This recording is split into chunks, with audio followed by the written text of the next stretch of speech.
on y est. Salut à tous, bon cette semaine vous l'aurez compris, au programme c'est fenaison. Beaucoup de travail, on perd pas plus de temps, on y va, let's go.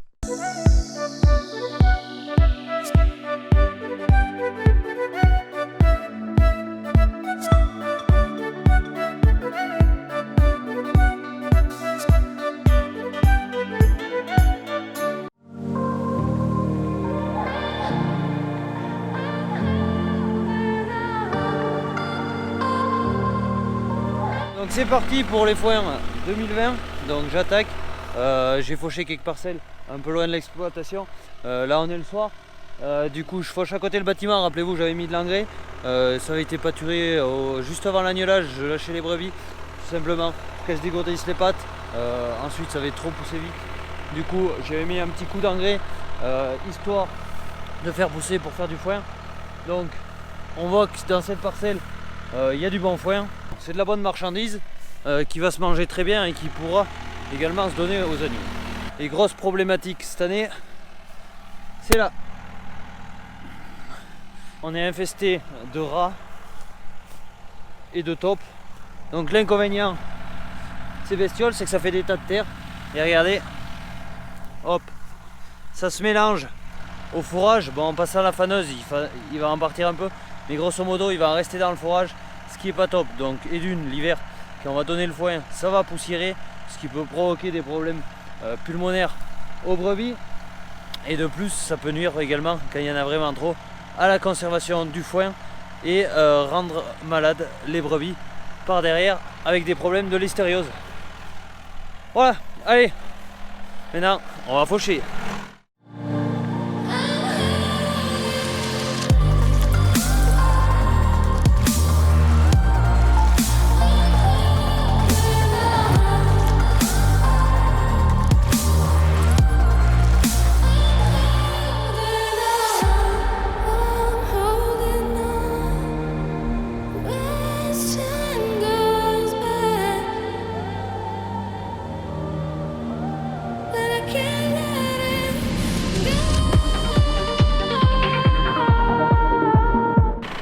Allez, parcelle terminée. Donc, autre impact des rats, c'est sur le matériel. Grosso modo, j'ai attaqué de faucher en début d'après-midi. Bon, les couteaux de ce côté étaient neufs. Et quand on a des rats, ça nous use les couteaux. Voilà, et du coup ça fauche mal et on perd de la vitesse d'avancement. Donc cela, il va être voué à changer parce qu'il commence à être rond comme des queues de pelle en bout, sachant que la parcelle que j'ai encore à faire, je sais qu'il y aura des rats, mais bon, il va falloir s'y faire parce que je crois que ça va être le phénomène de l'année. Donc qui dira dit usure au couteau, mais aussi au niveau des assiettes, car de la ferraille et de la terre qui frotte, ça fait de l'abrasion et ça use du fer.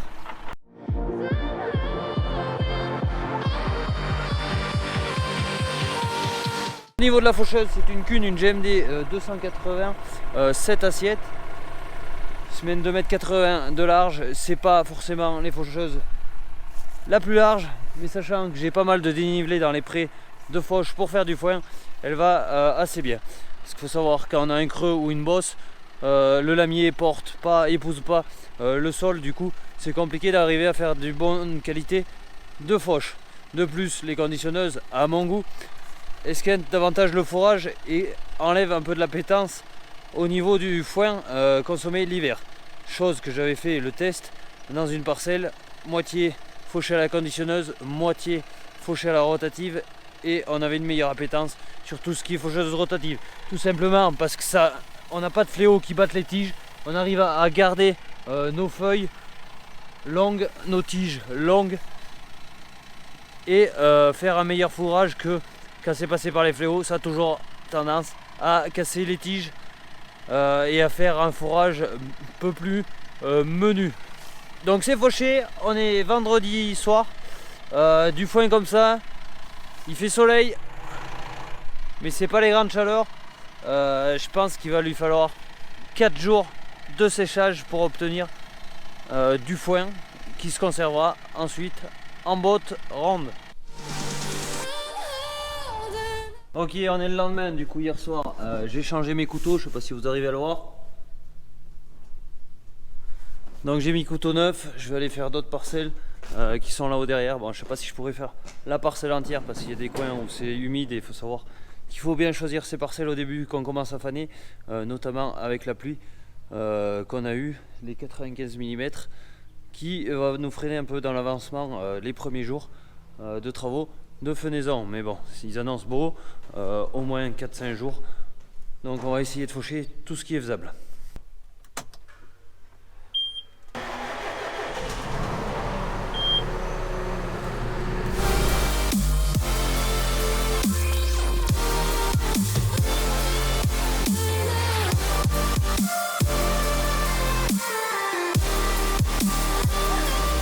Bon allez, nous voilà arrivés sur une parcelle à faucher pour faire du foin.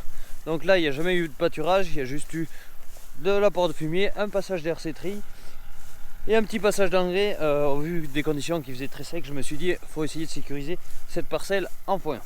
La partie du dessus est à peu près sèche, la partie d'en bas est plus humide. Il y a de l'herbe, bon là elle n'est pas ratée, c'est le moment de le faire quoi.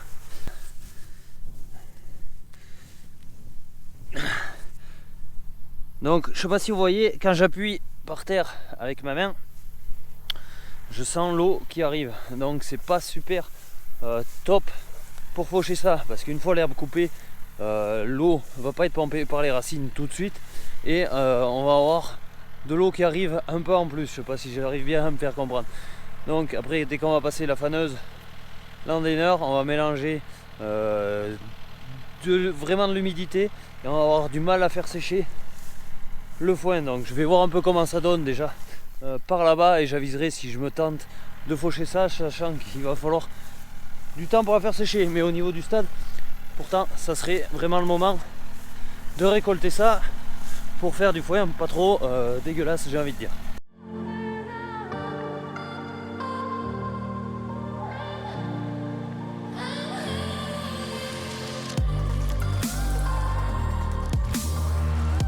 Ça se passe pas trop mal pour faucher, même si je peux pas avancer forcément aussi vite que ce que je le voudrais, tout simplement parce qu'il y a les rats, et dès qu'il y a les rats, les assiettes tournent moins vite, donc ça fauche mal. L'herbe est aussi versée, donc c'est pas forcément toujours évident.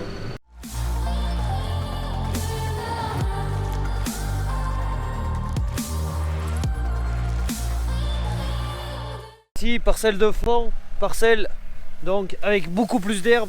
Et on a, bon, elle sent la bonne herbe, de la bonne herbe, pas trop jaune à la base, donc c'est pile poil le moment pour le faucher. Bon, au niveau du sol, ça reste quand même doux et frais, mais bon, on a la chance qu'il fait toujours un peu de vent, donc le vent plus le soleil, j'ai espoir d'arriver à le faire sécher finalement dans de bonnes conditions. Bon, comme je vous ai dit tout à l'heure, petite avarie pour se réveiller une pierre à droite. En reculant, j'ai enfoncé la tôle, donc je l'ai enlevé parce que sinon ça frottait la poulie. Bon, j'ai pas bien cassé de la tôle, mais bon, ce sont malheureusement des choses qui arrivent, notamment quand il faut être un peu speed à certaines époques. Allez, je vais continuer tout ça.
Parcelle terminée, et comme vous pouvez voir, les couteaux, bon, je m'attendais à pire. Bon, je vais dételer la faucheuse et maintenant fanage sur les parcelles que j'ai fauchées hier.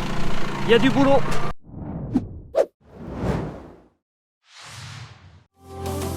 past is forgotten, our stories rewritten.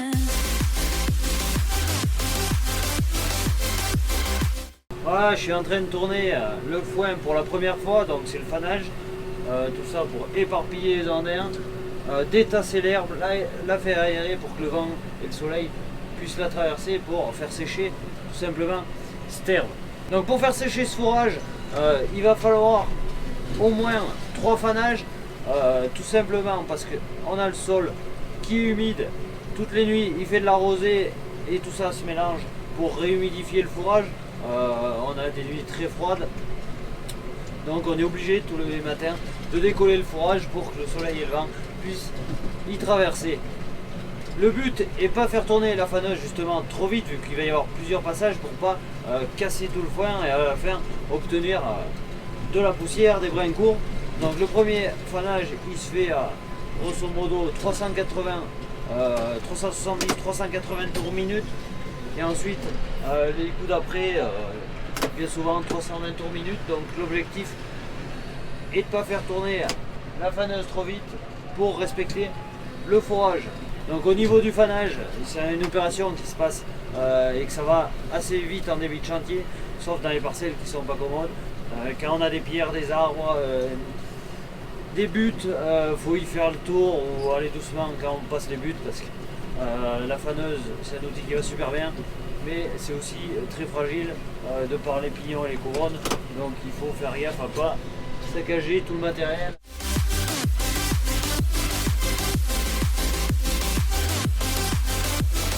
Le premier fanage a été fait et déjà on commence à sentir un peu l'odeur du futur foin et ça sent pas tout vide.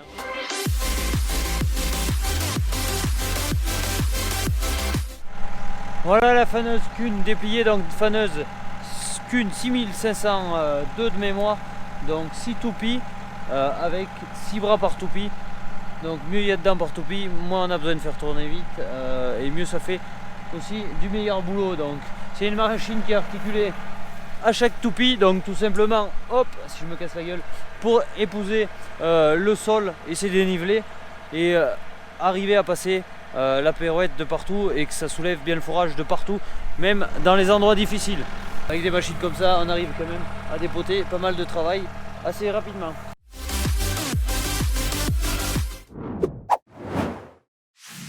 Allez, lendemain, du coup, j'ai mis l'endaineur à l'avant, la faneuse à l'arrière. Je vais aller sur le site à 10 km, donc le foie il va sec, mais tout simplement je vais passer l'endaineur en premier pour tirer le fourrage, l'enlever du bord et des bosses et des trous qu'il peut y avoir, pour faciliter ensuite le fanage. C'est certes, ça, on perd un peu de temps, mais après on gagne en vitesse de fanage et c'est plus facile pour l'endainage final, parce qu'il y a toujours à l'ombre des arbres, ça sèche moins bien. Donc je préfère y passer ça, au moins je suis tranquille. Donc je monte là-haut et on se retrouve là-haut, je vous explique tout ça.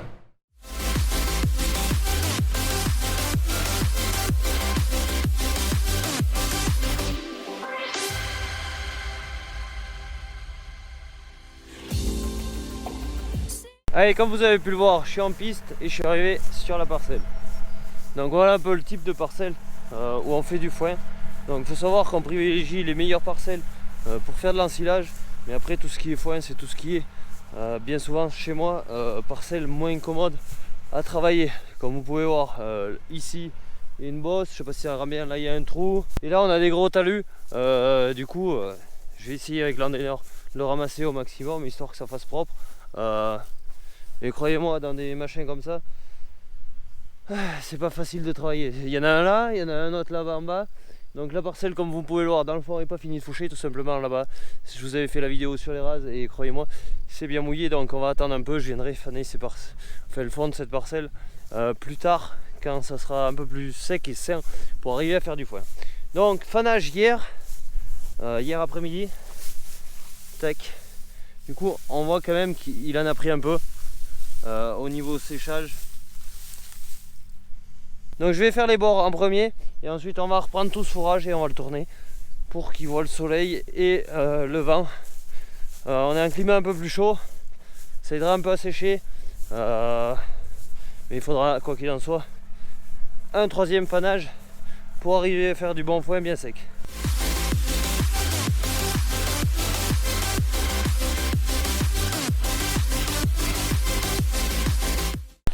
Voilà, les bords sont nettoyés, maintenant je vais aller faire les autres parcelles, ensuite je passerai la faneuse.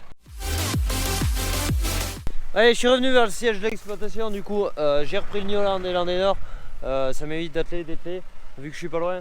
Donc là pareil, avant le premier fanage, donc là où vous avez vu les vues de drone, hop, je nettoie les bords. Bon, il y a des arbres, donc ces arbres embêtent vraiment pour faire les foins, ça c'est clair, il n'y a pas de souci. Après, ça fait de très bons abris d'ombre pour les brebis qu'elles viennent pâturer ici au mois d'août ou à l'automne. Donc ça c'est super. Et de plus, là en dessous c'est humide. Si je coupe les arbres, toute l'eau qui puise, tout simplement, ça sera que mieux mouillé dans le fond. Donc va falloir mieux retailler ça dans le chargeur, hop, recouper, remettre tout ça comme il faut pour pas être embêté par les branches. Allez, je plie ça, je vais faire d'autres parcelles et ensuite on ira soit faner d'autres parcelles, soit rattaquer de faucher. La météo a l'air de se confirmer au beau au moins jusqu'à vendredi. Allez, je viens de finir de faire les bords de parcelle, du coup il est 5 h du soir, mais je vais quand même aller en profiter pour passer un premier coup de fanage à la parcelle que je vous ai montré avec les frênes, les arbres. Tout simplement parce que demain je vais attaquer par d'autres parcelles et c'est la parcelle qui sera tournée en dernier, donc elle verra le soleil jusqu'au moins à 3 h de l'après-midi avant de retrouver un fanage. Donc pour moi ça reste quand même utile de le soulever du sol, surtout quand j'ai fait les bords, j'ai vu que les dessous c'était quand même humide, ça arrivait des fois par endroits à mouiller les roues de l'Andenor, donc je vais aller passer la faneuse, j'en ai pas pour très longtemps et je vais peut-être en profiter pour vous faire quelques images au drone. Allez. Bon, j'ai commencé la parcelle et je sais pas si vous arrivez à vous rendre compte la poussière que ça dégage. Donc ça c'est toute la terre qui a été fauchée. Bon, j'ai de la chance, il fait du vent, ça aide au séchage.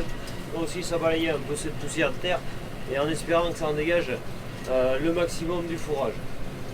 Donc voilà, dans les parcelles il y a des pierres, donc il faut faire super gaffe et du coup ça nous coupe de la vitesse dans l'avancement des travaux. Et encore, bien que cette parcelle soit super commode à travailler, il y en a des bien pires que ça où je n'ose même pas vous filmer tellement que c'est galère pour travailler les parcelles. Par chance on n'y vient qu'une seule fois dans l'année avec du matériel de fenaison pour faire de la récolte, sinon ça serait vraiment ingérable. Donc voilà, je vais en avancer un peu mieux, je vous fais quelques prises de drone et je vous mets tout ça à la suite.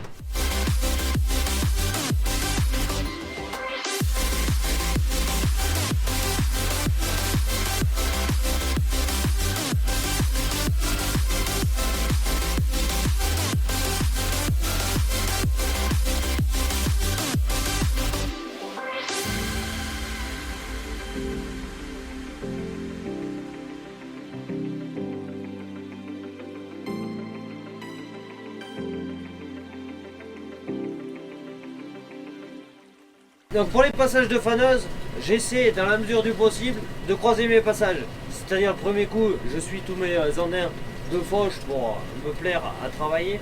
Et ensuite j'essaie de reprendre la parcelle à l'inverse. Par exemple si je l'ai travaillé d'en haut, et bien, le prochain coup je l'attaquerai d'en bas. Donc ce qui permet de mélanger au mieux le fourrage et s'il y a des paquets, d'essayer de les défaire pour bien délayer le foin et que ça sèche au plus vite possible quand même.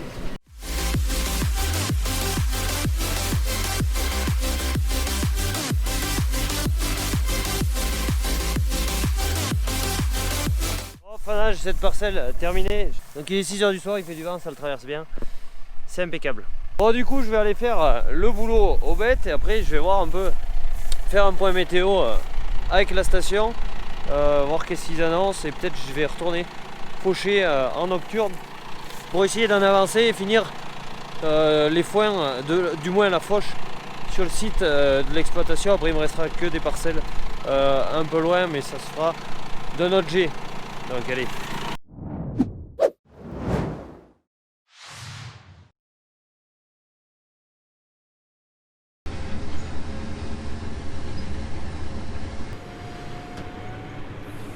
fait 4 jours que la parcelle est fauchée, donc dernier fanage, donc c'est le 3e fanage. Et ce soir on passera à la mise en corde, donc faire des andins pour pouvoir le récupérer avec la presse et le rumbaleur et faire des bottes. Et ça en sera terminé pour cette parcelle, il ne manquera plus qu'à venir chercher les bottes. Comment s'organise le foin sur mon exploitation? Tout simplement, j'essaie de faucher un peu tous les jours pour avoir du foin un peu tous les jours de sec et pas avoir des gros coups de bourre, sachant que je suis tout seul de l'endénage au pressage.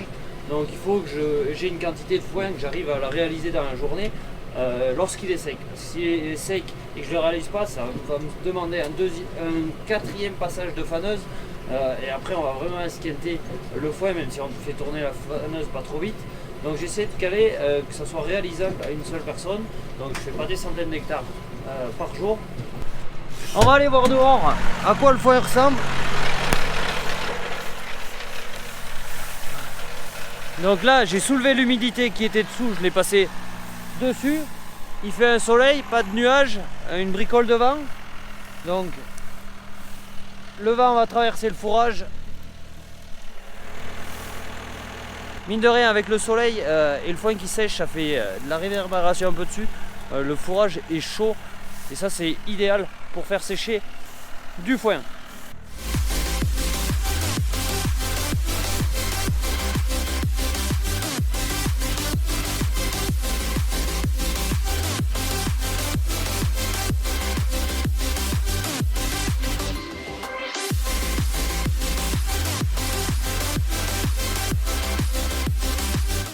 Deuxième fanage pour cette parcelle terminée. Croyez-moi, même s'il n'a pas fait super beau la veille, il a vachement pris du séchage et je pense que demain il est capable d'être sec ce foin. Donc super foin qui aura été tourné 3 fois. Bon. Toujours le soleil, du coup je vais aller dételer tout ce matériel, atteler le remballeur, mettre l'endaineur devant et on repart sur le site que j'ai fané ce matin. Tout simplement pour faire le pressage et les bottes. Donc avec un tracteur je vais atteler et dételer, ça me permettra d'être autonome tout seul.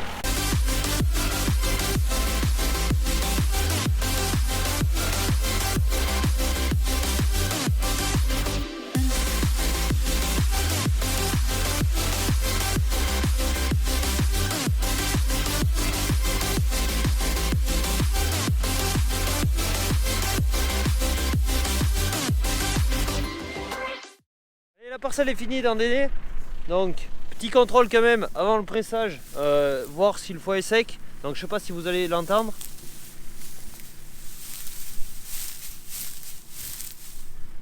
Donc le foin est craquant, il est sec, on voit pas de verre comme de l'herbe sur pied. Donc le taux de matière sèche semble plus que correct. Là on est aux alentours, on est à plus de 85% de matière sèche. Donc je vais dételer l'endaineur, atteler la presse et commencer à faire les premières bottes de la campagne.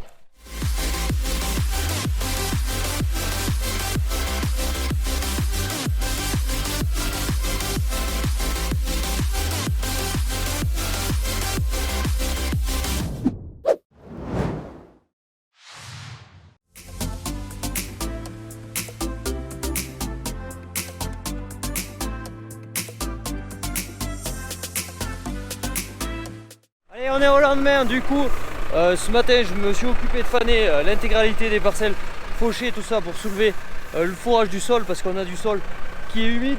Donc aujourd'hui changement de programme, l'endaineur est derrière Newland, je suis vers l'exploitation, du coup j'ai pas besoin de transporter du matériel bien loin, donc j'en profite de le faire avec le Newland. Donc j'ai commencé d'endainer les parcelles, je vais en faire celle-là et j'en ai d'autres à faire, j'essaierai de vous faire quelques prises de drone sachant qu'il fait du vent et que c'est vraiment la course, donc je vais essayer de faire au mieux.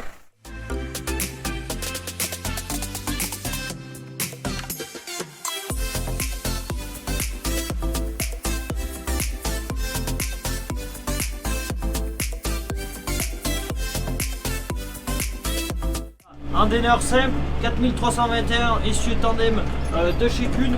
Donc essieu tandem tout simplement pour bien suivre le dénivelé du sol, les bosses des trous et avoir un endainage optimal.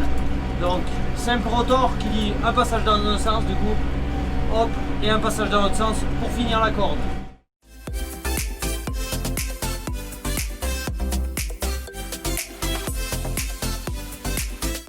Allez, parcelle terminée. Donc cette parcelle a subi de mémoire 4 coups de faneuse. Donc si on regarde bien, il y a encore les feuilles, il y a encore les tiges, il n'y a rien de massacré. Le fourrage a été respecté, ça fera un peu de bon foin. Allez, maintenant aux autres parcelles.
pressage, donc il est 5h30 du soir, grosso modo 6 hectares de foin à faire.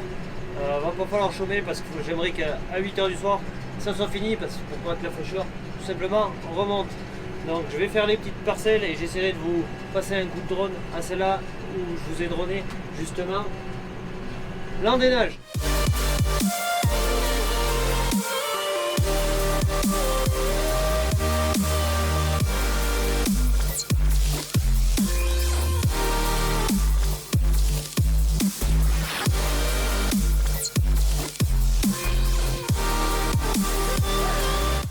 Donc ça avance pas mal dans cette parcelle, même s'il y a pas mal d'herbe, aux alentours de 5 km/h, sachant que je roule pas forcément des plus vite parce que je veux que ça tasse bien dans la botte et qu'il y ait des bottes par la suite qui se tiennent pour pouvoir les empiler tout simplement.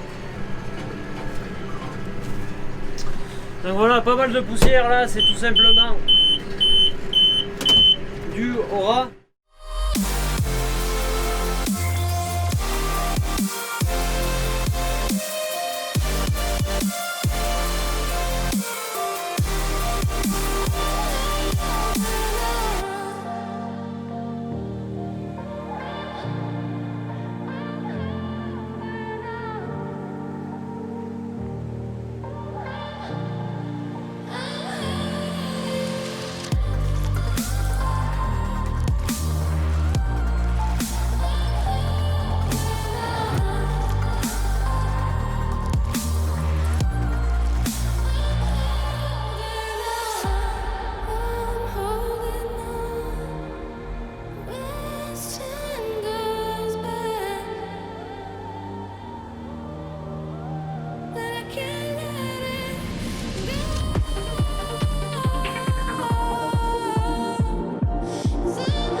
Allez, pressage terminé pour ce soir, il est plus de 8h.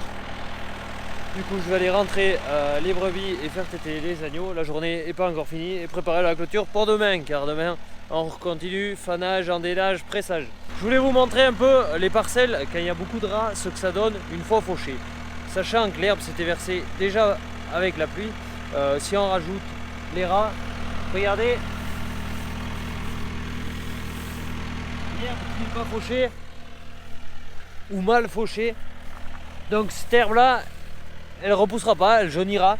C'est les pieds à côté qui vont repartir pour essayer de revoir un peu d'herbe. Donc d'où l'importance d'avoir des parcelles bien fauchées pour favoriser la repousse du regain. Là ça va être handicapé.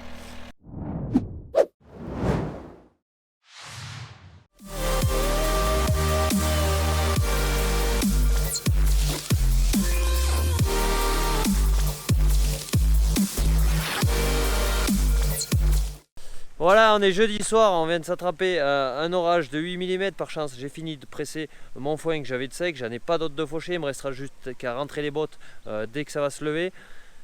On va en rester là pour cette vidéo, assez complète, assez longue. N'hésitez pas à la liker, à la commenter et bien sûr vous abonner tout en activant la cloche des notifications. Moi je vous laisse pour cette semaine, à bientôt, ciao bye bye.